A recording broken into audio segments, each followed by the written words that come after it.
All right. What's up, ladies and gentlemen? This is Mr. Madrid from the Mr. Madrid Show. And today we have a special guest. This is his second time on the show, somebody who I've had great conversations with on the pod and off the pod. And I want to welcome him one more time onto the show. Pablo, what's up, man? Talk to me. What's going on, man? How are you, man? I'm glad to be back on the show to sort of catch up on what's been going on in our lives and I guess giving ourselves some sort of support and wisdom. So I'm really excited for this conversation. Yeah, man. This one's gonna be a little bit different, ladies and gentlemen. This is just gonna be a very real conversation. Nothing that we wouldn't, talk about, offline, if you will. But also just, the last episode that I did with Dubwork, I think it struck a nerve with me as far as like having that man-to-man support system of, we go through things and we don't always have to be the grand macho and the biggest, baddest. Men cry, bro. We go through things. We have our ups, we have our downs, our highs, our lows, all that stuff. But I Don't think make it's me important cry, yo. I ain't trying to cry today, yo. I did enough. We're of gonna that have some yesterday. Oprah moments, right? We have some moments we just But yeah, man, I just think it's that's something that's very important, that we're able to just be vulnerable with one another and use a platform like this to showcase, like, it's all good to hit up another brother and have a conversation about whatever it may be, right? Like right now for me, it's employment, kind of sharing like the things that I've gone through with that. But the last time that me and you spoke, I'm sure you're still running your business, but you were running a full-time business on your own, right? And since, I think you were on the pod maybe 2-3 months ago, there's been a couple changes with that. So where do you stand today with just your journey in entrepreneurship?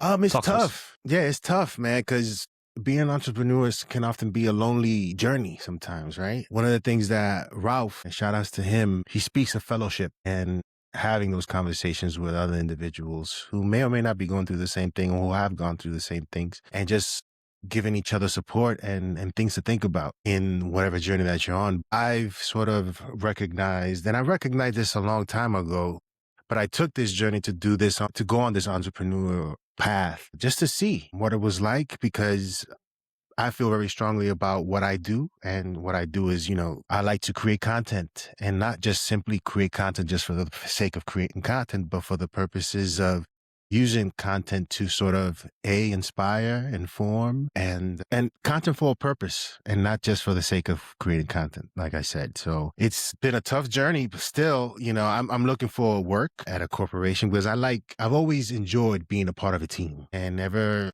since I was a kid, being on teams and having those individuals on your team that see the potential in you, pushing you to be better. I've always enjoyed that camaraderie and that push from other individuals. And that's always made me better. So I'm looking for work at a corporation. I might have to go back to IT, which I don't necessarily mind going back to because I'm familiar with the work. I did it for 20 years. Yeah. But that doesn't mean I'm going to stop helping people, again, create content that has purpose and not just for the sake of creating content. Right. So just for the people, and it's for some it may be, obvious, but like, what has caused you to go from being your own boss, self-employed, to now seeking employment at a company? Like, what's going on with that? It's rough out there, man. For me, especially because when I started out on this path, I didn't quite have the experience to show proof of concept of what I've done. Not concrete, I would say. What I did for my previous employer, because I was working IT and doing video content for them, and not only just doing content, creating ideas and strategies behind the content. And so not having a title and that experience to apply for jobs that were looking for that has been sort of difficult. So right now what I'm doing is I've worked with other individuals for free just so I could build my portfolio and create that proof of concept. Look what I did for these individuals with a day of their time in filming an interview, and more creating content that sort of speaks to individuals who have their own businesses, and interviewing them and talking to them about why they started this business, why did they take this path, what inspired them to want to start on this path. and to build this company. And from that video, because that would be a long form video, so that would live probably perhaps on YouTube, but then from that video, create these shorter clips for social media that will be impactful to sort of give people some curiosity as to what they do, why they do it, to inform them, and hopefully help those individuals who are similarly on that path as well. So I've been doing that with a few other people. Today, actually, I was filming cigars and sort of creating sort of like a commercial type situation for a cigar spot. So that was fun to do. And I heard a lot of crazy stories today, but I'm glad I stuck around to hear other people, because I stuck around and smoked a cigar with a few other individuals as well. And we were just talking. Smoking cigars is about hanging out and just talking about life and the things that we've gone through and the things that we've seen and whatever the case may be. I was more of a bystander because some of the stories I couldn't even live up to. Yeah, you were letting them go. Yeah. So it was interesting. In a couple of weeks, I'm actually interviewing an individual who started his own sort of restaurant. And the crazy thing is a Mediterranean restaurant, right? But the owner is Dominican. Oh, it's like when you go into the store. You ever seen Friday when it says black-owned business and an Asian dude pops up? It's sort of like that. It's crazy. We got to insert that clip in this for those that don't know. So it's interesting because I spoke to the dude straight up Dominican, but he sells this food. So I'm interested in seeing or hearing from him. How did he start this? What inspired him to do this? And just give people some insight into something interesting, I think. And sort of help him tell his story and hopefully bring business to his. So I've been doing that, man. Doing that, just building my portfolio. I've done quite a bit of stuff already, but I just want to build it more, because today when I was filming, y'all, I forgot about everything else. All the bills that are due, the troubles of finding a job, and what I like to do. So, I had to come to the realization that I have to sort of bring in some income. And so I got to go back to what I know I can do. Not necessarily know I can do, because I know I can do this as well, but something I'm familiar with, and it'll be easier. It'll be easier time for me to, make some income and fund my business and help out, out around the house. You know what I'm saying? Right. Yeah, like right now, it's really slim pickings, man. I spoke to, so for the viewers and listeners, I was laid off January 15th after being with the company for almost 3 years. I had a manager role. I had, at any given moment, like 9 to 11 people under me. And it was a sales role. They call it a coach, but it's a managing role. And jumped on a call at 10:30 in the morning. Obviously, we got like a severance and all that stuff. I'm thankful enough to have gotten that stuff, right? But I'm on survivor mode right now, right? Like I'm always trying to think 10 steps ahead to try to make sure that I stay afloat. And just like yourself, like I want to make sure that I can continue paying bills. Like with that American dream, right? It takes for you to be unemployed for you to realize, like, when you're stuck kind of in the rat race. No disrespect to anybody out there I'm just saying, for me, like, I just kind of like, it shook me in the sense of like it threw me off, but at the same time, it made me realize, okay, these are the things that's important. These are the things that are not. Within the scope of having a 9 to 5, a cushy job, and having a house and all these different things, you get very comfortable. But when shit hits the fan, then you start realizing, like, you have a lot of things that are luxuries that you really don't need. And I've always loved and admired people who live like a minimalistic life. I don't need much, bro. I've always said that I don't need much. I love my gadgets. I'm a big nerd, big geek, whatever you want to call it.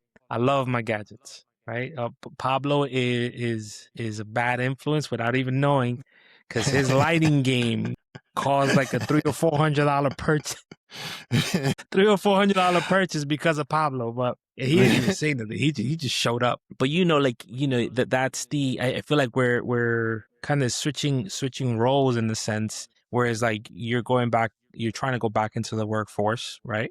And obviously, we would love to be just like you. I would love to just work for myself, do something that I want to do to feed, my creative side, right? But we're men, we got responsibilities, and we unfortunately are fortunate enough to say that we got to do what we got to do, right? Yeah. And for me, stepping outside of the workforce, my 9 to 5, Monday to Friday, I used to have a window cleaning company back in the day, and I kind of left that alone because I'm like, I'm making enough where I don't gotta be doing too much. I have my little podcast, I'm chilling. but I developed that skill. I've always been a salesperson. And I was like, okay, cool. I could always, the moment hit, January, I think it's January 15th, if I'm not mistaken, got let go. Bro, I worked the whole day on my flyer for my business. And it's called Blue Clear Services, shameless plug. And it's me and my brother-in-law, right? So we're together on this. And ever since January 15th, we've been nonstop pushing this, trying to make it work. Because ultimately, bro, like if you were to ask me, like, is window cleaning it for me? No. But I saw an opportunity to make money, build something, have employees where we could start focusing on things that we actually love, right? Here in this business, I'm able to sell, and I love that whole, I'll try to hustle and negotiate in the dollar store, bro. That's just in my nature. I can't help it. Like, it's so funny enough that my brother-in-law used to tell me, like, yo, just like chill. Now he's with me on it. He's like, yo, Yeah. let's, we got to bring that shit that down, bro. It's a little too high. Yeah. That's who I am, and this is an awesome conversation because we are switching roles in a sense, and I mean, it's not like I wanted to lose my job, but I consider myself Mr. Bob and Weave. I just roll with the punches, bro. And when something comes my way, if I get hit, and I gotta take a knee for a second, but I get back up and looking where I gotta go and just keep it moving. And it's something that in interviews people used to ask me, like, what is it that you're looking for? And I'm like, it's the hustle, it's the drive, it's something that I can't teach you. You have to have that in you. You can maybe develop it. Like, I don't want to claim that I have the solution here, but I have that in me. And immediately, bro, as soon as I was just like, all right, fuck it. I'm gonna go into window cleaning, pressure washing. We started investing money in ads, and we bought some more equipment. So we're locked and loaded. The last thing that we got to do is probably get a trailer and it's on. But we've had little jobs here and there, and we're flowing. And then it gives me more time to be creative too, right? But the thing is, and Pablo, because you're doing what you're doing full time, even when you're not busy with a client, you're busy trying to find work. You're busy trying to promote yourself. You're busy with ID. So it's like you think you're not working a 9 to 5 anymore. Now it's like 24/7, like you're on trying to figure this out. Every day is the same day for me, man. Nothing changes. Every day I wake up and it's with intent to make something happen. And that, I guess, approach for me is always constantly changing and evolving, but is always evolving into something better, hopefully, right? Yeah, because I mean, I was working that 9 to 5, and the 9 to 5 was cool, but it wasn't like, I think I told you last time. I was working with another client, and that experience didn't go well. It was because I didn't have the time to really dedicate for me to get or do the things that makes what I do good. Yeah, you didn't have the bandwidth. I was rushing. And then, you got kids, and you got, your wife, and I had been doing that for quite some time, and it was taking a toll. That part of my life was taking a toll. And just experiencing that 9 to 5, doing something that wasn't feeding my creative piece of me. Coming to the realization that I ain't getting any younger, man. And once I'm gone, I'm gone. That's it. You don't get that chance. And then, one day you wake up and you're 60. Then you really you be at that point where you're still trying to figure it out. Although it can happen at 60, but I don't want to wait that long. I want to take advantage of all of my faculties that I have now and put it towards something that I really, really enjoy doing, that I think is a necessity nowadays, especially for businesses and individuals who want to put themselves out there on social media and really tell either a story or educate and promote themselves in a way that will have an effect towards whatever it is that they're trying to build. I agree, man. And you got a part of me, bro, because I'm a little bit of a pervert. I'm like, I don't want to hit a age where like I can't perform. You know what I'm saying? Like, I want to have the freedom to do the fuck I want to do. You know what I mean? Like, and be able to provide and do all the beautiful things that any good man would want to do for their family, right? And to hit it when you're 60 is like, damn. I mean, if that's in the cards, then it is what it is, right? Yeah. But I see what you're saying, because a lot of times I sit down and I think, I'm like, damn, I'm 38 years old, and I can remember when I turned 21 and I was like, oh, I could buy alcohol now. Like, that was a big deal. Yeah. Now I'm 38, and I'm 2 years away from 40, and then we know how quick 10 years pass. I'm 49, I so bet ya tú 40 was like sabes. yesterday. Yeah, it doesn't. I mean, you get your few aches and pains and stuff like that, but I still feel like, I'm able to do what I got to do. And I sort of want to take advantage of that and not spend, like, I've made up so much time with my kids and my wife from not working that 9 to 5. Like, my relationship with them I caught up. I feel like I caught up in terms Yeah, of where me and my wife are now. Even if we have disagreements, they're not the sort of disagreements where impatience is an issue. It's more right. of helping each other understand where we're coming from and having those conversations, not out of frustration, but out of trying to figure out what's the miscue, right? Yeah, yeah. And then the time dedicated with my oldest son and my daughter who's away in college, and not being that kind of father who doesn't have the time because I got to do this, I got to do that. I just got home from work. I need an hour.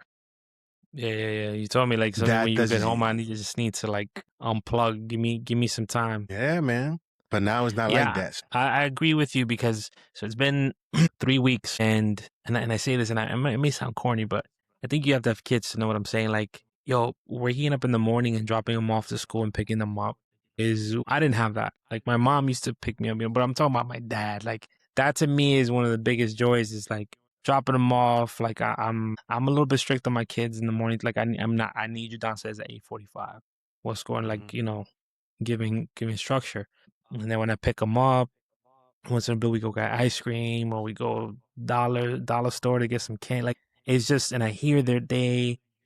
In one of my podcast episodes, I spoke about how like instead of asking how did your day go, I'll ask them like what was your favorite part of the day, just to get them to talk to me because your kid is always gonna say the school was great, and then you get an email from the Yeah. teacher saying like Anthony forgot his homework, or Emma, you know what I mean. So like I wanna know, and just really vibing with them. My daughter's at that they call it tweenager age, Mm-hmm. Mm-hmm. where she's figuring out herself, and then I'm figuring out this new stage of being a dad. But I have a little bit more patience now because I'm not dealing with only seeing her for 2 hours Monday through Friday. Yeah, So now man. I Think see about her, that, and yo. yeah, I see Yeah. her. I see her now, and I can see like her mood, the way she left today. She came home. I know we all got to make a living, bro, and I'm thankful, very thankful. But sometimes I'm like, how can you cover all bases if you're trying to make a living to provide for these little people that you created, but then you can't pour into them and really like I got like Know it's them. sad to say, like you have more of a relationship and know people at work more than you know your own kids. Like is this what life really is? So that's why when you mentioned the 60 26, I look at it as like I want to be around, bro. My kids are gone 18, 20, like whatever age they decide to leave home. But that's it, Then bro. that's Then it. they're off to the world and I don't have them. And I look at pictures. I look at, a family member who has a little 2-year-old. She's beautiful, bro. And I remember my daughter. And I'm like, damn, bro. And I look at my daughter. My daughter's tall. She almost taller than my wife. And I miss that, bro. And, You I don't definitely feel like like that. you missed out. Yeah, I don't like that feeling, bro. I don't like the feeling. I don't like that I feel like the days are numbered until like I just I think I told you, but I use ChatGPT like a therapy, like a therapist. So I put the other Mm-hmm. day, Mm-hmm. Mm-hmm. like, she has a little attitude, and I'm really trying to reel it in because I know she's coming to, and all these different things. And it basically told me to chill out, bro. It told me like you need to give her the space to come to her own personality. Like she is testing the waters, but she doesn't need you to always be lecturing her. Yo, Yeah. exactly what it said is exactly what was happening, where she would look at me, she'd be like she don't want to hear it. And I'm like, damn, like if you only knew that if you just told me whatever, like we could kick it. I'll let you curse, whatever. Like we could talk shit, like whatever it is. But if I don't have the time to develop that, then how do you get there? And it is tough, man. And I hate it. And that's why I love the idea of being an entrepreneur and having my own, because I can unplug. I could Yeah. go do a job. My kids, I drop them off early in the morning. I could pick them up.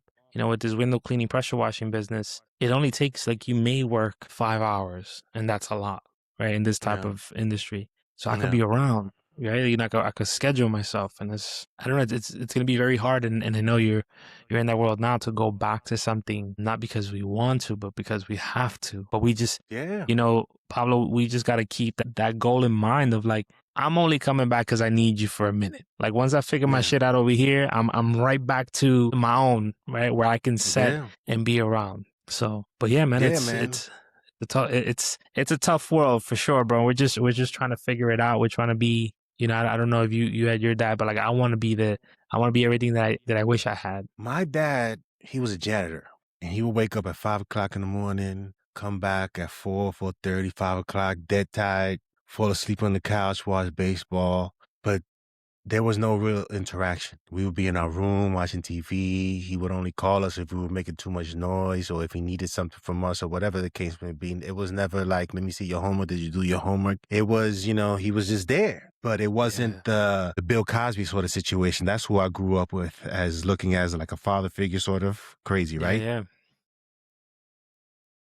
But yeah, and I sort of was like that too, because 9 to 5, and my job wasn't like physical, but mentally it was draining me, because you would have to work with people on a constant basis with issues that would be seemingly easy to rectify rather quickly, but they were ongoing. And no matter what you try to do in terms of sharing your knowledge with other people, in terms of this is what you need to do, it would be the same problems, because people ain't trying to learn that. They're trying to do their job, Yeah.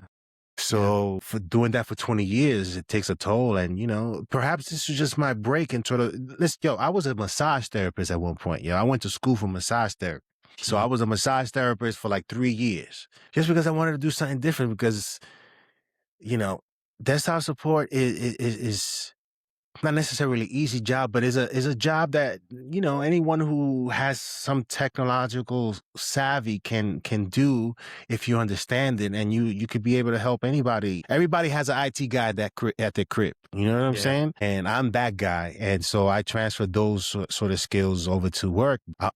I needed a break after 20 years. I needed a break, and so during my time there, I found content creation and video production and ideas that I think would be of much more value to potential customers or clients, help them understand what it is that you do and why you do it. Why is it important? For me, and sort of, I guess my philosophy is, in order for you to make a decision, you have to understand. You can't make a decision if you don't understand. And so my job is to help you understand, so that in case you do want to make a decision, at least you have the knowledge necessary in order for you to make that determination. Because if you don't understand, you shouldn't be making any decisions. Yeah. That's one thing I would say, like, not to this extreme, but I'm sure you remember when Kanye used to talk about the 10,000 hours, right? Like, he says that he was such a student of the clothing game that he spent 10,000 hours involved in that type of work, enough that now he becomes a master in that craft. Not that you have to have 10,000 hours. I mean, it's definitely going to help. But I think knowledge is power, as much as that sounds corny. But I'll give you an example, right? I'm not going to dive too deep into it. But 5 years ago, when I decided to do this whole pressure washing window cleaning company, I was obsessed with the information. So like YouTube University, right? Our best friend. I was on that. My wife always says that I have 80 plus hours of YouTube experience, because I was watching everything, right? Like, I don't like, like when people say, and I get it, maybe in 90s, early 2000s, maybe even 80s, you didn't have somebody you could go to ask questions. You didn't have a YouTube. You didn't have a Google, right? You really had to like meet somebody. But now I feel like there's no excuse for anything. Like, anything that you're really interested in is at your fingertips if you're dedicated and driven enough to go out there and seek the information and take a deep dive into it, whatever it may be. And it's the same thing with podcasting. Like, when I was interested in this, I was watching it, the software people use, the microphones, the lighting, all these different things to really, really improve. And it's always going to be, for me at least, a work in progress, because I am a perfectionist. Like, I'm always seeking to tweak here, tweak there. Like, let's make this even better than what it is. You know what I mean? It's called evolution, man. Yeah. It's called evolution. We always got to at least evolve. We can say we're great at something, but we're always trying to be better, you know? Yeah. And I like better. Nobody likes, I guess I would say nobody really likes to just be stagnant and not be able to evolve and learn new things, right? Yeah. Yeah. Because everybody walks around having this wisdom. Oh, I know this, I know that, I read that and stuff like that. But we're human and we make mistakes, right? And we got to talk about AI and how we sort of Yes, think because we about it missed that the because, first time, bro. We missed that the yeah, first time. because it's funny. I was watching, I don't know if you're into boxing, but the last weekend was the Shakur Stevenson and Teofimo Lopez fight. And I was looking up where was the fight being shown. It was probably like around 8 or 9 o'clock. And I know they probably start fighting like around 11:30. Yeah. AI was telling me the result already, as if it already happened. And this is wrong. You know what I'm saying? Oh, it And was so I wrong. feel like people, it was wrong in the sense that the fight hadn't happened yet, but it was already telling me that Shakur Stevenson won by unanimous decision. And it sort of predicted He the did fight win. pretty much. We'll put $100 But on this and see what happens. But the thing about it is AI, I think it gives a lot of people a false sense of knowledge in that AI is nothing more than a tool. Right? Right. It's like, imagine giving a hammer to somebody who builds homes and never used a hammer before, right? Back in the day when it first came out, like, oh, snap. Right now, I know how to use it. I can do something better. And then giving it to somebody who's never built a house, who's never even thought about it, and give them a hammer, they could probably Right. knock some things down and put a nail on the wall, but they won't probably use it to its intended feature. So AI, I think, is creating this sort of gap of individuals who think they now know versus the people who have done the work and now can be even better at what they do because of AI. And so Right. there's a false narrative that, AI can replace a lot of mundane tasks and stuff like that, but it's not the answer. It's not the one button you click it and there it is. There's still Yeah. execution that needs to be involved. And if you don't know Right. how to execute, it's just an answer that's sitting on your screen of what to do when you don't do it. There's a lot more to it than just asking AI and then, oh, you know now. And it's like, do you really know? You know what I'm saying? Yeah. There's a weird sort of thought process behind it that's escaping people and it's creating this false sense of wisdom in people, I guess. Like when I was at work, I use AI. Like I'm a huge advocate, and I'm not saying you're not. I get what you're saying. I'm going to it, but my manager during the time was like, you should use it a little bit less because it's gonna affect your cognitive skills, like just that part of you thinking for yourself without jumping to AI. I don't ever think that I went to AI because I didn't want to think about how to solve an issue. My Mm-hmm. thing is using AI as the tool of like, give me, 5 different ways that I could look at this. And even in what I said earlier, I'm not joking when I say sometimes I really do treat it like therapy and I'll talk to it about different things that I may be going through. And it's talked me off the ledge maybe like 4 times already. And when I say ledge is like if I'm gonna go at my daughter in a bad way where I was like, you clean your room and all this junk. Or if I'm gonna go to my manager and tell her like, I'm not really aligned with the things that you're doing right now. I don't whatever it may be. And it's just like, it's helped me a lot in developing me. I think I'm using it to my advantage. Hells yeah. I use it every day. Yeah, and I think that I'll give you the example. Like, so I had AI, I had the idea for the flyer. This is what I want. Boom, boom, boom. Put it into AI. This is what I want. It puts it together. So, like, let's just say it put a flyer together, and things aren't cohesive. It's not aesthetically pleasing to the eye. You put it out, it's not gonna do what it's supposed to do because you're really not like diving into the whole craft of it. Use it, but don't forget that you're the best judge Director. of whether or not something is going to be worth something or not is going to be you. Yeah. So I use it. This shit even gave me a script. It's like, all right, you're running this promotion. When you speak to somebody, say this, and I'm like, yo, if this thing taught, I would be like, yo, don't tell me what to do, bro. Crazy, because this thing was telling me the script, and it's just like, thank you, but I would Yeah. still like for me to come up with how to really bond with a customer or potential client. You know what I mean? Because that aspect of what happens in interaction, AI is not. I don't know if it'll ever be there. Maybe it will. I don't know. Yeah. But I just mean, it has definitely potential, but AI for me gives you a good starting point with your idea. yeah, It gets you to where you need to get to faster. There's Yep. no doubt about it. But a lot of people use it as the answer to, like, if I wrote you an email and there's an AI written email and you don't even look at it, there's where I think a lot of people are missing out on, well, what do you think about it? How can this sound, not necessarily sound more like me, but do I agree with every sentence that's being written here? How can I reword it that I feel comfortable with it? the M dashes, bro, for everybody watching this, that's how you know you're using AI. M dashes is the longer dashes than the regular dashes. When you Yo, I use read a lot of those, posts on LinkedIn, man, and all these posts sort of sound the same in terms of the structure. yeah, It's hard to tell. And sometimes, yo, like I feel like when I'm writing somebody, this wasn't used by AI. I didn't use AI to write this. yeah. You know what I'm saying? Because now you're writing, I think it in a way is good because you're sort of reading what structurally and what cognitively, you're seeing sort of things that are right in I guess in a way in terms of how you Yeah. present sort of things. So Right. you're not writing, I want to say garbage, but like, you know, on your own. Like before I used to write and I wouldn't proofread my joint. My joint would sound crazy. But now with AI, it's like, it gives me a base. I read it. Okay, this not necessarily doesn't sound like me, but this is not really what I want to say. Right. This is not how I really want to explain this. Or AI's tone sometimes is crazy, bro. Like I read it and I'm like, whoa, like that's not. but I'm not sometimes it's upset. good. Yeah. I'm not upset. I'm not upset.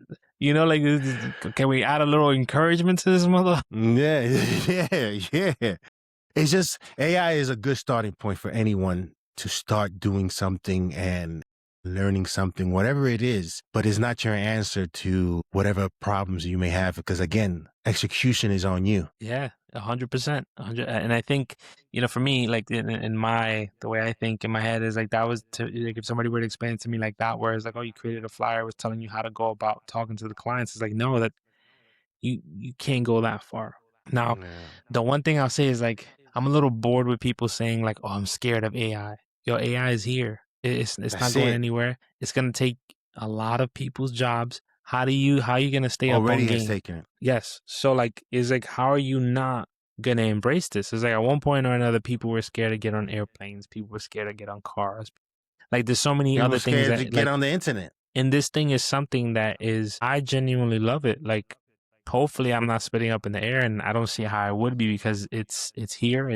I can't even say it's the future, because it's insane what it does for every part. Like I use it for everything. Like before I used to, I don't let, not that I don't let, but I don't encourage my kids to use it. Like when my daughter says something, like I'm like, go on YouTube, see, you know, I'll help her find something. My son is into creating these, what are they called? Do you remember that back in the day that you would, it was paper and it looked like almost like a pyramid?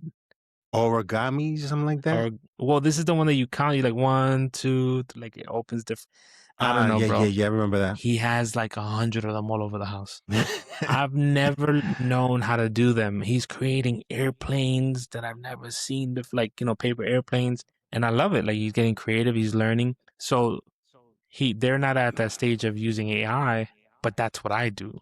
You know, like his version of learning how to fold a plane in a different fly way is the same interpretation of me using AI, come up with a business strategy, give me ideas of how in the Florida market, you know, what type of things are going to stand out versus if I was pitching up in New York. You know what I mean? Like there's things that you can use it for that is going to be beneficial.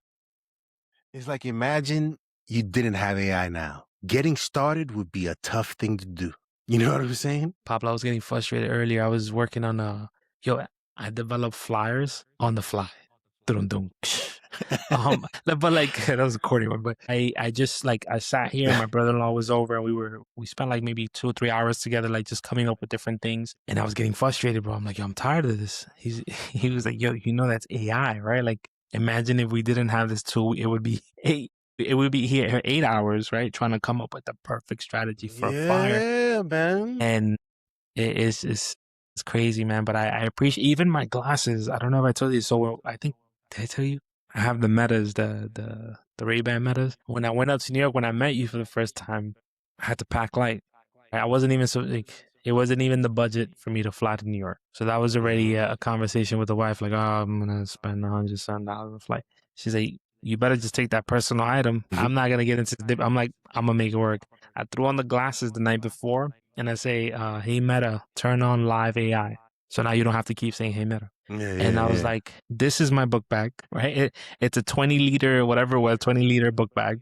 And I have to have enough clothing for the next 3 days. And I went to the closet and I was like, what outfits can I wear? Can I mix, right? Just take 2 pair of jeans to last me 3 days, whatever the hell it is. Yo, this shit put it all together for me. It was like with the glasses. I'm like, well, I ain't scared of shit, bro. I'm like, AI just, you know what I mean? Like, I'm going to New York City. I got to make sure I'm fly when I'm there. I'm going to an event. You know what I'm saying? Like, like this thing, it really did it, bro. I think people who are afraid haven't used it. And once they do, that's it.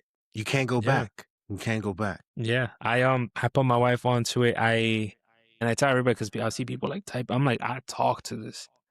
And then if I'm driving, I'm not encouraging texting and driving, ladies and gentlemen, but I'm just saying, if you happen to be driving, you can hit the sound and just listen to the whole joint of what it's playing back. And it's amazing, bro.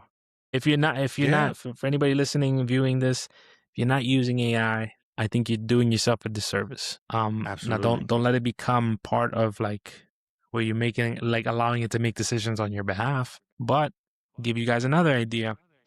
I got laid off from my job and I started looking, on LinkedIn, different jobs. And they always said, make sure you tweak your resume for the job you're applying for. Right? And don't lie, but there's certain way you word things to make it sound applicable for a certain, job. So what I started doing is I started going to, let's say if I was interested in a job like a sales manager at AT&T. I'd copy the whole description, what it's looking for, the responsibility, everything. Plug it into ChatGPT, but I give it context. I'm like, hey, your boy's out of a job. I really need a job. Here's my, and then I paste my resume, and I said, please tweak my resume to match this job. And it hooks it up for you. It you know what I'm saying? Instead of you spending money, sending it to somebody or whatever it may be. Now, I'm not advocating for you just using whatever it spits out. Go through it. Read it. Proofreading is essential in this whole AI world. Yes. AI isn't always correct. Yeah. But, absolutely. But I use it that way. Like I've been telling people, some of the people that I was their manager, they've called me and I'm like, oh, if you need help or interviewing, use AI. I encourage it. If you're applying for a certain position, same thing I just said, use it. It's there for you. Like, why wouldn't you use it? Like, and I remember, I forgot what it was. I was in a conference room and like somebody high up in the company I was at told us like, oh yeah, I developed this using AI. And I was like, oh, snap. And it was like a whole PowerPoint presentation, which is amazing, bro. It's yeah, bro. Like I could talk about this for days. I genuinely love it. I haven't used it for that purpose, and I may have to start because my resume is pretty much says everything that I've done as a desktop support specialist, which is what I was and what I'm currently doing now. I even took a mini MBA course at Rutgers University, an online course on brand strategy and actually it was brand development and what was it called? Let me see. Brand development and marketing communication, which sort of just built upon sort of the same ideas already in terms of how I approached marketing and communicating and brand development in terms of what is your brand? How do you tell people about your brand? And in this day and age, everybody's on their phone, either watching videos or reading short excerpts of whatever it is that your message is. And so that's my approach in terms of what kind of content that I create. How can I help whomever I'm trying to reach out to? Like if I call out to you, I'm calling a specific thing, and I'm not calling out for everybody. I'm calling out for people who actually need it, who probably have a social media, but don't use it as they should, especially if you have a business, and especially if you're trying to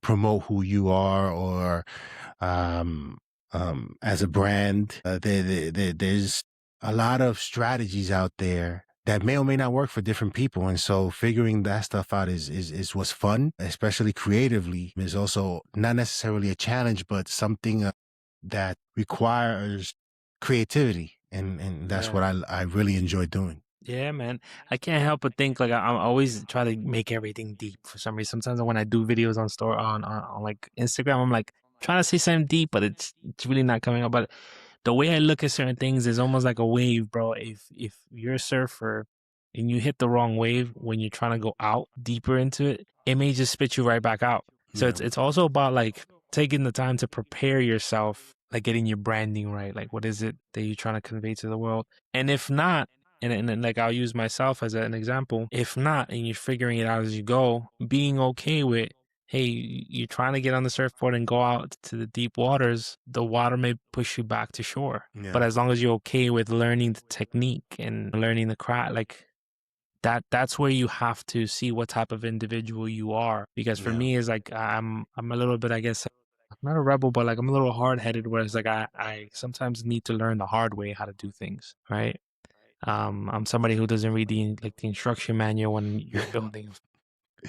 And you got like 2 screws left, and like, damn.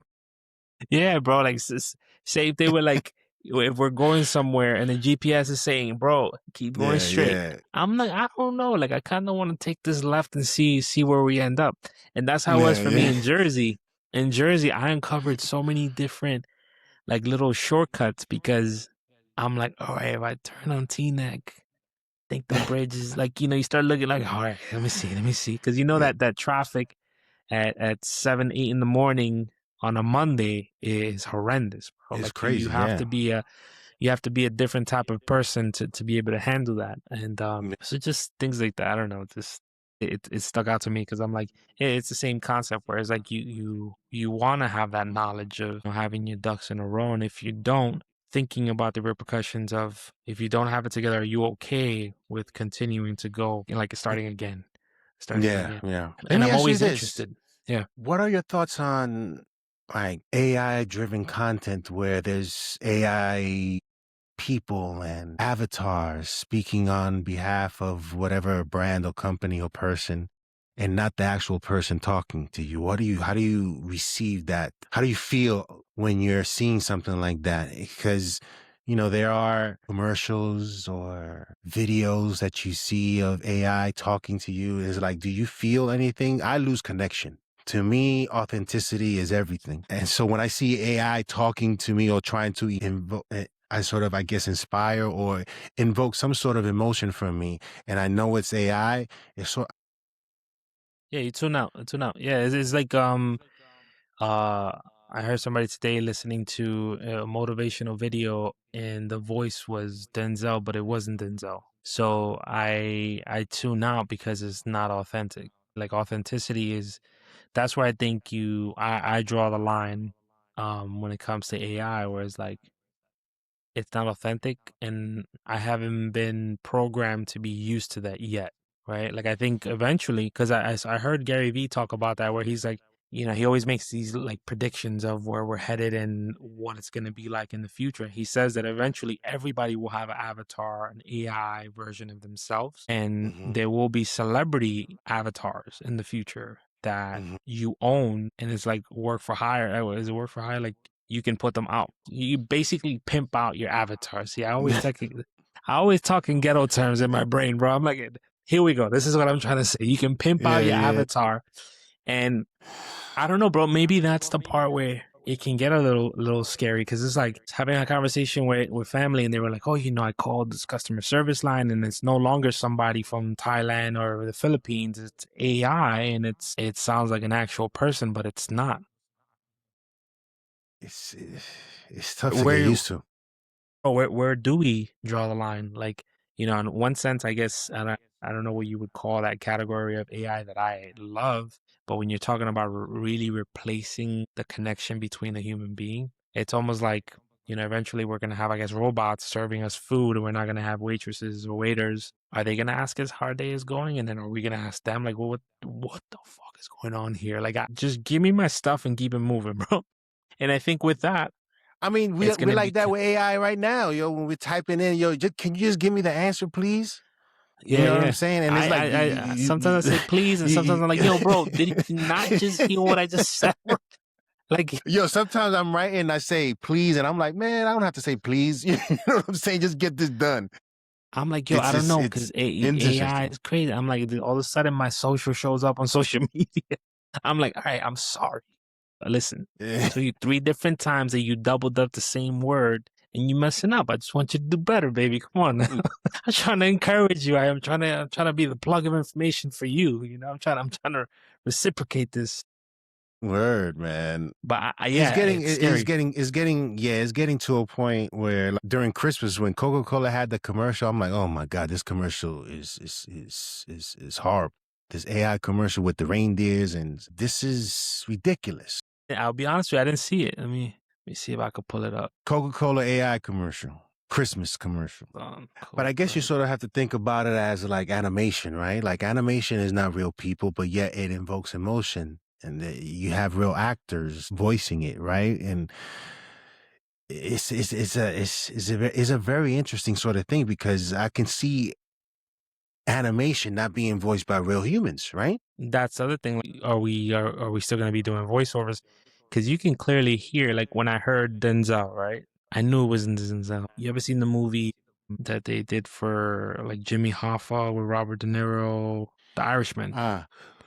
When they made Robert De Niro look younger than he was, it just looked weird, bro. Yeah, I'm like, we're not there yet. I'm like, and then I can't take it serious. Like, your boy is supposed to be like in his 30s or 40s, and the way he's walking, he clearly looks like he's in his 80s, bro. Like, come on. Yeah, I guess I could see where people say they get a little afraid of where we're headed with this.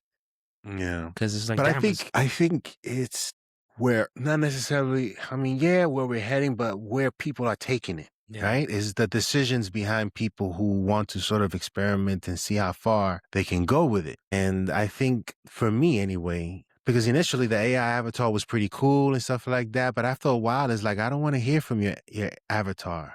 I honestly don't. I want to hear from you. You Right. know, what do you think? How does it make you feel?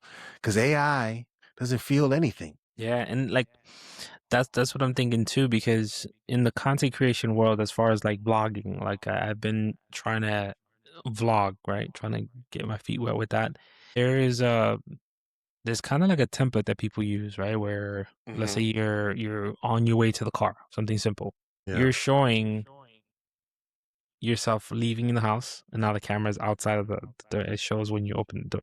So like the whole thing of now people, it's almost like the magic is blown, because people know that you're setting up the camera outside, you come back in the house, close the door, and you know all that editing that takes to now people, from what I gather, they just want the authenticity of, we don't need all you doing all this fancy stuff, even though I love it. I love, seeing it, watching it. We don't need all that. We need the authenticity of who you are. We want to see you open the door, but like with the camera, and talk to us, and where you going, all these different things. And it'll be interesting how the next part of that evolution of vloggers takes place, when people are demanding more authenticity versus like a perfect product. And then you put AI in the equation. Where does AI live in that world? Like, that's another piece that I'm wondering how that's gonna turn out. Because that's gonna be interesting. And it's true, bro. Like, for me as a viewer, I don't mind the the polished look to a vlog, but I also enjoy seeing like the rawness of I'm not, this is me. And that's, I'm trying to dabble into a little bit of both, of having that crispiness, but also being authentic. When did you start vlogging? I've been vlogging on and off, but like I put up a vlog recently of me whipping up like breakfast. Like I did a sample. Yeah, I saw that. And it's me trying to learn how to vlog. And I'm not trying to get too complicated with it. I'm trying to have more fun than being complicated with it. And like, the whole thing about riding the wave is the same thing with this, where it's like, I don't know if I'm doing it the right way, bro. But the only way that I get to the point of doing it right and good is by taking a stab at it. Yeah. What made you want to do that? What made you want to vlog? I think I enjoy being on camera. I like, and I apologize to the viewers, listeners. Like I curse a lot. Like I like talking my shit. I like spreading positivity to the world, and at the same time, just speaking my mind in effort, in an attempt to connect with somebody out there. And I'm genuinely the person that if one person were to message me and be like, "Right on, brother," like that to me is everything. Is life. And some people call it validation, but it's just like I know It's that connection, really. yes. Remember when Tupac said that like he sparked the brain of the individual, right? Like he's good with that part. Like if I go today, as long as I know that I motivated or inspired one person, and I know it sounds cheesy, but that's why I do it because like I enjoy that connection with other people.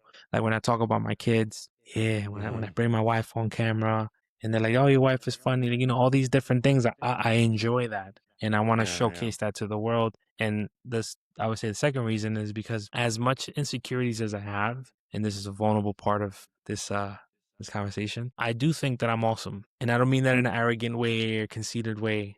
I have family members that I don't speak to. And I'm human, bro. So I go through these emotions and sometimes like I'm very transparent with my wife.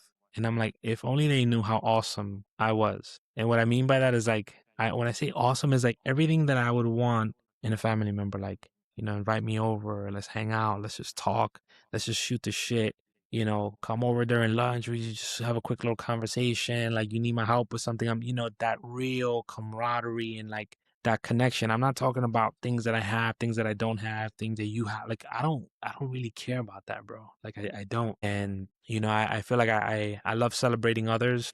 I love seeking and for inspiration and giving off inspiration. So yeah, bro, like that's the main thing. I think for me, I mean, I've thought about it, but I've thought about it and talking about, I guess, my journey is what I've sort of thought about in attempting to do, talking about the struggles that I have as a Black man.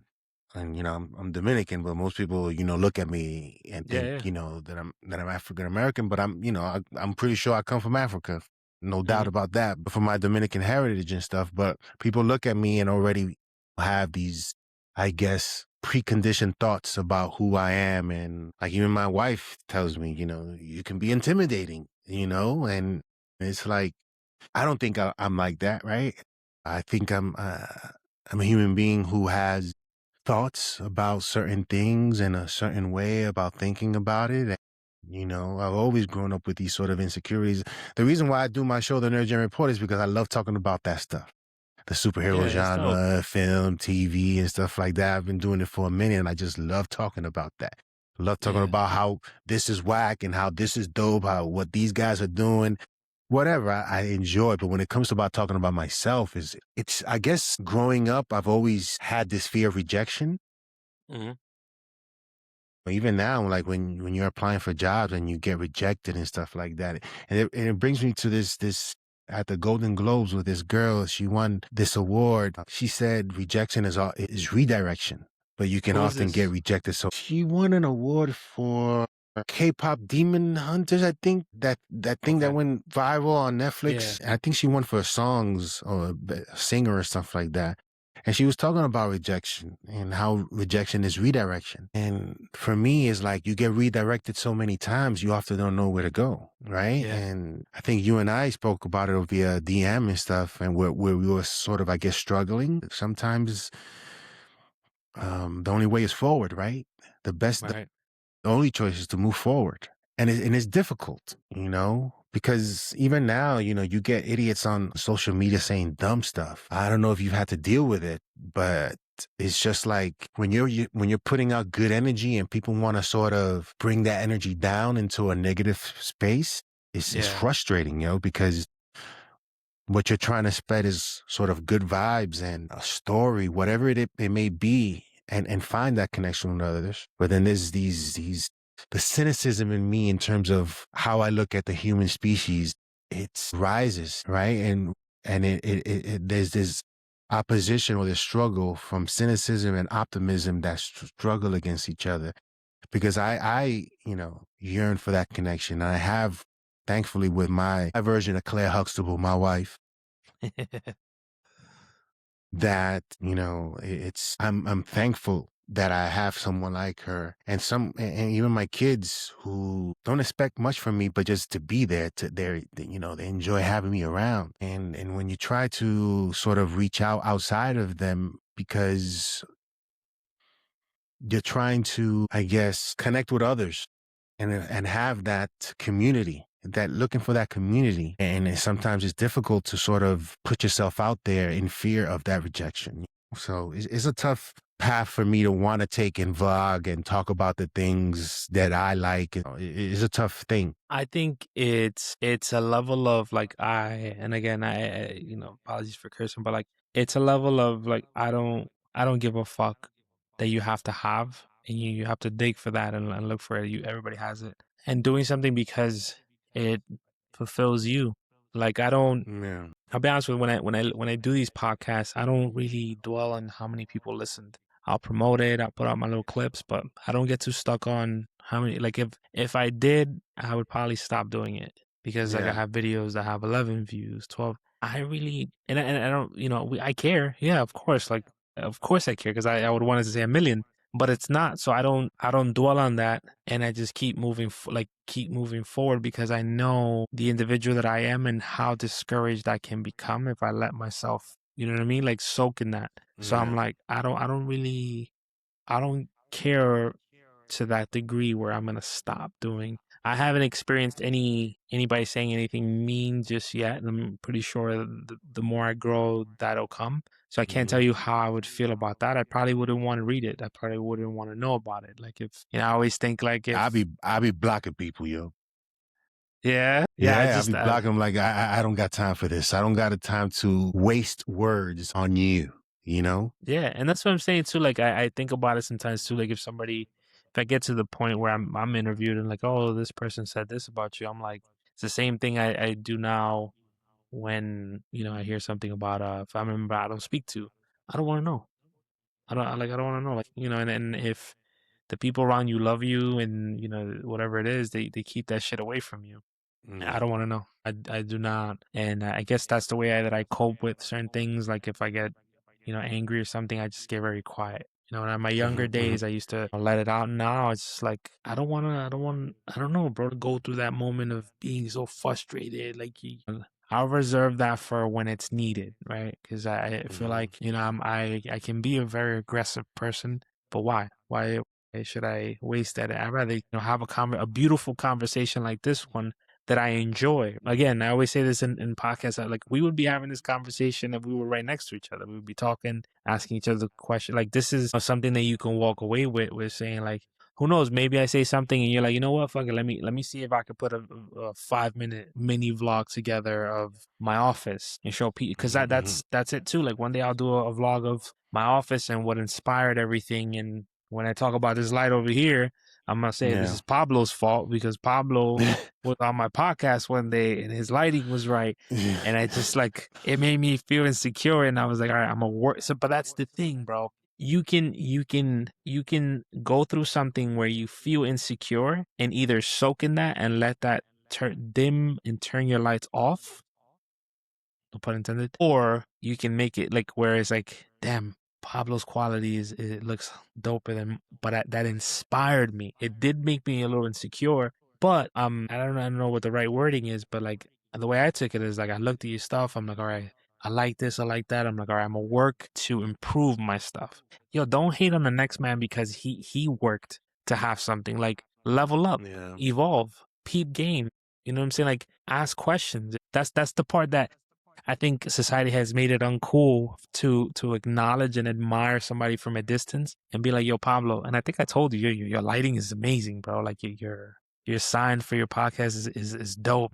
Like I don't mind. I'm not insecure to the point that I won't give you your flowers. I don't mind, bro, because I'm really about this life of like when one of us wins, we all win, right? Yeah. You're Latino. You say like, some people think that you're black and there's a lot of racism in this world. For me, it was one of those stories where like I wasn't white enough and I wasn't dark enough growing up in Washington Heights. Whereas like some people thought I was white. I used to go into stores, Spanish stores, and people used to start speaking Spanish, saying, "Chalo que está ahí, que está allá atrás." And I'm like, I used to leave and say, "Gracias por la ayuda." I used to talk to them in Spanish. And it's crazy because sometimes I speak Spanish to people and they don't know, they can't connect the words that are coming out of my mouth. You know, the rush hour, do you understand the word? They don't make the connection. It takes them a minute to sort of make that connection that I'm speaking Spanish and that I look like this. Because I grew up in that middle. That. Yeah. I grew up sort of in between not knowing Spanish that well and me identifying with African-American people in that culture, in that world. There was a lady one time I went to the McDonald's drive-thru. I told you, I'm always down for a bargain trying to save $1. I don't know why I'm like this, Pablo. I'm just like at McDonald's, though? Yo, McDonald's, bro. It's not so much the money because my wife is like, you know, we're supposed to be on the freeze and just like chilling. I should, you can't do it, can you? I'm like, it's just a little Starbucks. It's nothing crazy with a little croissant on the side. But I was on the line and I know the scheme already. Like you have the McDonald's app, it gives you a discount. Sometimes if you give them the code through the intercom thing, when you get to the register, it's like, oh, it didn't work. So now I know the scheme. I'm like, I'm not giving you my code. I don't know what the hell you doing with my code. So I get to the window. But this time I forgot to get it on my phone. So I'm like, oh, give me a second. And then the lady goes in Spanish. No, ahora se le ocurrió de estar mirando en el teléfono después que está ahí por 5 minutos. Blah, blah, blah. And I was like, damn, Anthony, what should you say? And all I said to her was, I said, yes. I said, this is my moment to shine, bro. Yeah, yo. I'm like, put people in their place sometimes. With Dominicans, with the Dominican sauce, bro. So I was just like, that was it. She was just stuck on stupid. She was just like, no, yo, bro. No, that's it's too late. It's too late. Yeah, I'm pretty sure. All I said. I'm pretty sure those people may or may not learn that lesson of not, you know, speaking about someone, believing that they are not even that they're not Spanish, but they're not able to speak Spanish. Because even, you know, people who aren't Dominican or from a Latin descent, and, you know, anybody can speak Spanish, right? But you just can't. Like, I mean, if you speak in African or Chinese, then I'm sorry, you can say whatever you want. Whatever you said to me, whatever. You're like, I don't know. But you just live in a world where people make a lot of assumptions. And it's, you know, we all do it, I guess. And that's the crazy part, bro. Like, in the sales world, judging a book by its front cover is everything. And it's crazy because, like, you know, you're supposed to give everybody a chance, but it is that, bro. Like when I worked retail, there were certain people who, you know, I could sense it was a problem. Like they were coming in for some type of issue. And I'm just being the top salespeople. We're never like looking to help everybody out with an issue because it's like, oh, maybe the dude behind them is coming in for a big sale. So, you know, there's a lot of that, a lot of like judging a book by its front cover. And unfortunately, that's you have to have some type of skill there. I know that sounds very, very weird to say, but that's the way the sales world is. And now, when I was working IT, some certain people will submit tickets and be like, "Yo, I ain't helping this person. Yo, I can't help this person. Yo." So see, it's just too difficult. Yeah, man. So to talk to you about, so I had in my job, I had the IT dude. What I used to do with him from jump, because I would see how stressful it would be for him, because not only was he holding down the office, but he also had to go into stores to help them out with stuff. And I used to hit him up on the text, and I'm like, "Yo, this is what's going on with one of my people's computer. What do I do? How can I fix it? So I don't have to, you know, submit it. You know, I'll submit the ticket if you want, and I'll knock it out so you could, you know." And he always appreciated that. Cause and like sometimes he gave me a little sass, but I knew the struggle, bro. Cause he was, mind you, he's one person, and the whole floor we got about, I would say 400 people. So he's IT for 400 people that think that their issue is the most important issue on Earth's surface. I used to tell people, yo, please submit a ticket. Don't skip the line. Submit a ticket. Yeah. And I wouldn't compromise on that. I'd be like, yo, submit a ticket, yo. I'll help you after you submit a ticket. You skipping. I used to tell them straight up, yo, you skipping the line. You know that, right? By just coming up and rolling up on me, telling me you got an issue. And I got all these tickets. I used to show them, like, look at all these people, all these tickets that people submitted. I got to help them. Like, you're skipping the line. Bro. Look at this right here. You know what I'm saying? I used to get tight. And like, I would just you be have like, an issue. I have issues. But Yeah, I mean, I get it, but it's like that I wouldn't fly with me anymore. But I mean, that I guess we'll was have to fly now. that was key for me, bro. Like I learned that early on when I was working at a blueprinting company to be cool with the IT guy. And for some reason, IT people always carry like a bad rep. Like, oh, he's an ass. Like, bro, because you always talking to him about this. I would go to the IT guy's office and just shoot the shit with him. Like, I'm not Yeah, even yeah, supposed to be yeah. in there because there's hard drives that serve. And I'm in there talking about Entourage. This is 2007.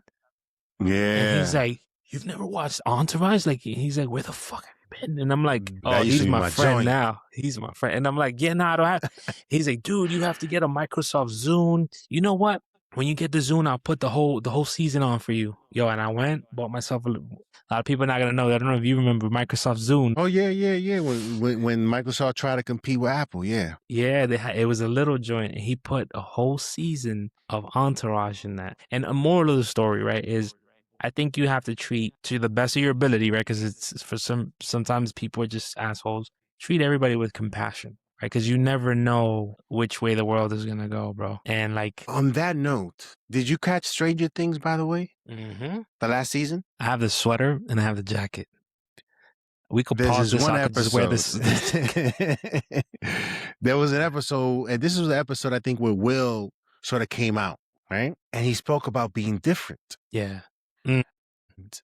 Then, like a week later, I was watching the 30 for 30 with Stuart Scott. And the whole point of it is that, yo, it's okay to be different, man. It's okay that if you're different, that you feel different. It's okay if you feel that way. Yeah. The problem is that people treat you differently. That's where the issue lies. Yo, I'm human just like you are, man. Don't treat me any different than what you would treat this guy. Treat me with respect and dignity. And there aren't any issues. I don't have to feel a certain way because you're treating me a certain way. Right. You know, and being different is okay because we're all, although we have a lot of, I guess, variables about us that are similar, and there's those variables and experiences that are different. But although there are those differences and similarities, the way we treat each other shouldn't change. And so Yeah, that's why it's where I think the thing that sort of, because again, I've been, I've had no choice but to be 6'5" and black and dark skinned. Right. And when I used to take the bus to go to work, the last seat to be taken was the one next to mine. And I took notice of that. I'd be like, yo, I know I'm a big dude. I don't feel like I take up a lot of space. And it's just like, you feel weird, you feel like you don't, I don't want to go anywhere that we shouldn't, but it's just like I feel you, bro. And it's not that it's the same, right? I'm not saying it's the same. It's like what I said about my family. Like, oh, if only you knew. And like in a bus, they don't have to know, but like I'm probably the friendliest person in this bus. I'm probably the person that would defend you if God forbid somebody came in here and tried to take your purse.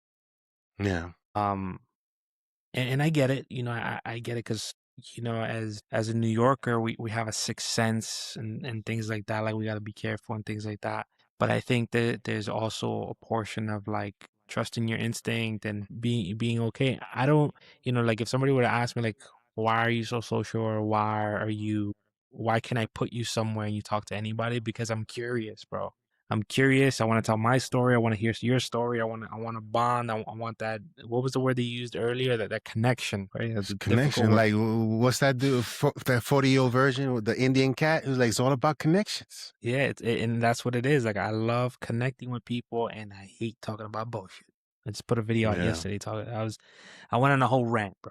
But yeah, I went on a whole rant. It was like, like this whole conversation to me has a lot of value, and you have to value is something that you have to, it's what do they say, an eye of the beholder or the ear of whatever it is.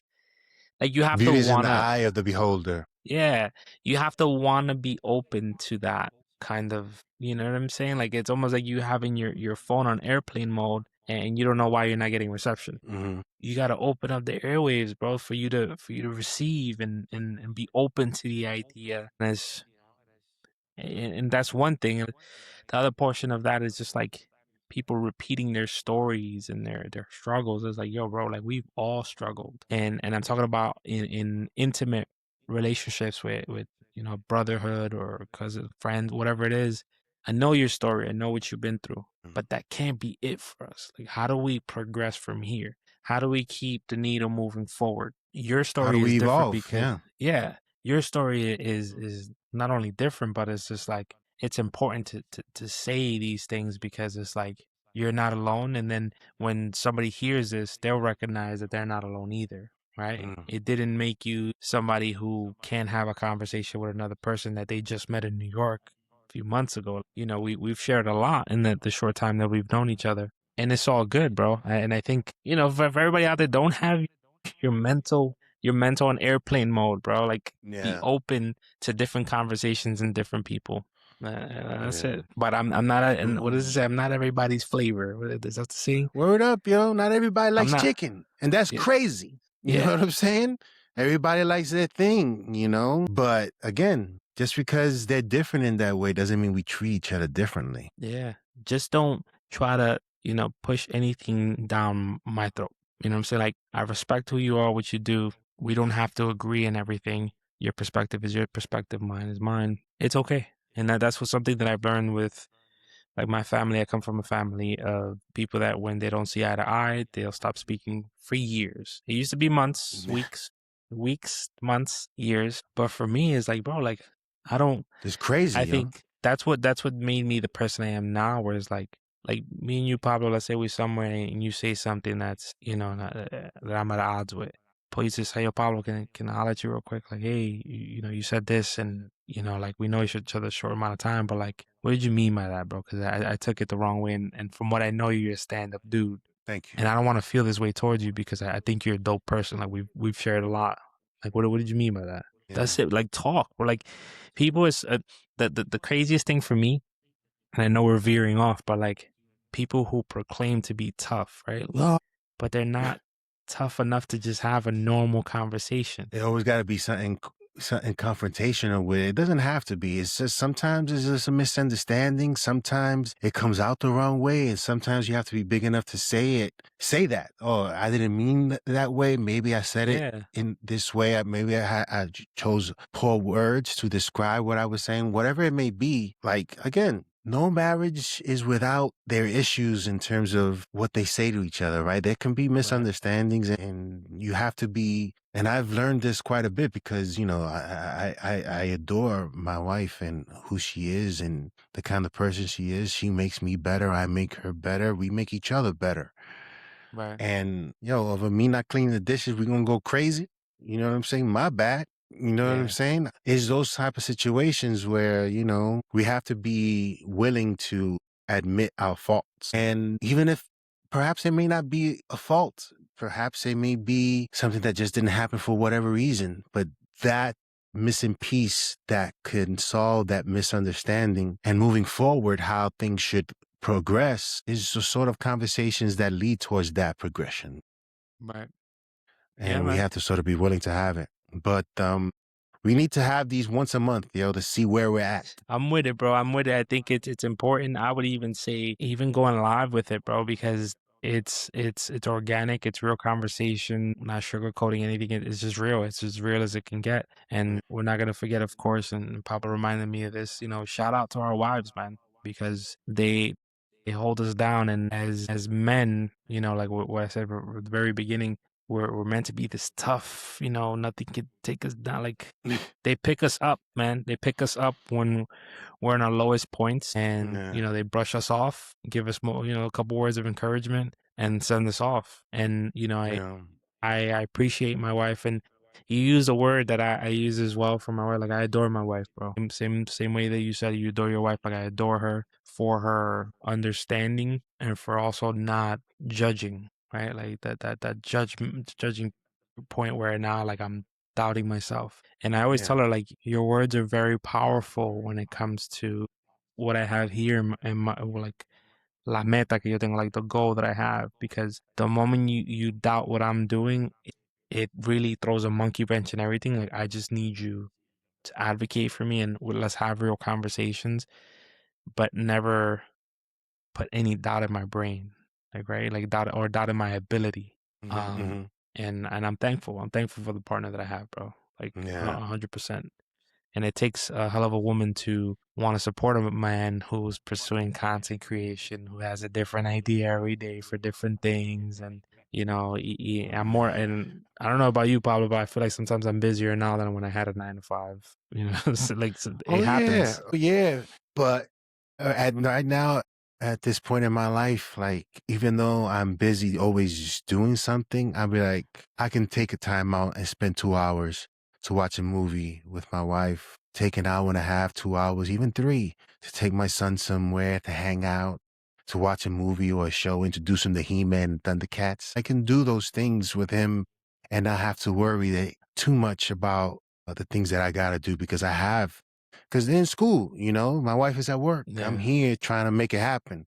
So Right. during that time, I put 110% into what I'm doing. And when they're home, I spend 2, 3 hours, go back at it again, then put him to sleep at night. Whatever it is, I have time to make those decisions so that I can spend time and not hide behind or worry about this 9 to 5 that Right. is, I guess for me, that fulfillment and that wonder of what if. I don't want to live with that what if, Yeah. especially if you enjoy something. You know what I'm saying? I don't want to Right. wonder. And I took the plunge because I felt very confidently or feel very confidently in my ability to add value to other things than restarting your computer and hearing your complaints about. I just couldn't do it anymore, man. It was just, Yeah. I hear you. was crying on a bus, crying in quiet corners at work. Just picture that, yo. Yeah. It's not a fun existence, especially when there's a finish line, that once you cross it, that's it. Why not at least attempt to see that thing that it is that you want to achieve and actually try to achieve it, and go for it, like really go for it and not Yeah. be handcuffed because you're getting paid well to do something you don't want to do or not, or don't find value in or whatever it is. Especially, it's not like I figured like, that I was doing it for 5 years and I'm tired of it. Not 20 years, man. Did a 20 whole bid. years. Did a whole bid. You Even sound like baseball Italian. players, 20 yo. years, bro. 20 years in this motherfucker, bro. Yeah, yo. The 20. Even think about professional athletes that love what they do. After some time, they'll be like, yo, I'm retired. I'm done. I Yeah. don't want to do this anymore. Yeah, bro. Like Yeah, what man. I'll say. We'll continue these conversations.